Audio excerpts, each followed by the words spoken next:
شیطان نے ان کے اعمال ان کو آراستہ کر دکھائے اور کہا کہ آج کے دن لوگوں میں سے کوئی تم پر غالب نہ ہوگا اور میں تمہارا رفیق ہوں. لیکن جب دونوں فوجیں ایک دوسرے کے مقابل صف آرا ہوئیں تو پسپا ہو کر چل دیا اور کہنے لگا کہ مجھے تم سے کوئی واسطہ نہیں، میں تو ایسی چیزیں دیکھ رہا ہوں جو تم نہیں دیکھ سکتے.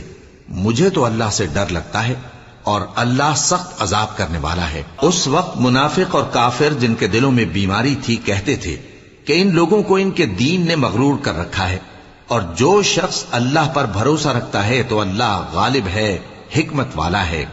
اور کاش تم اس وقت کی کیفیت دیکھو جب فرشتے کافروں کی جانیں نکالتے ہیں کہ ان کے چہروں اور پیٹھوں پر مارتے جاتے ہیں اور کہتے ہیں اب آگ کے عذاب کا مزہ چکھو. یہ ان اعمال کی سزا ہے جو تمہارے ہاتھوں نے آگے بھیجی ہیں. اور یہ جان رکھو کہ اللہ بندوں پر ظلم نہیں کرتا. جیسا حال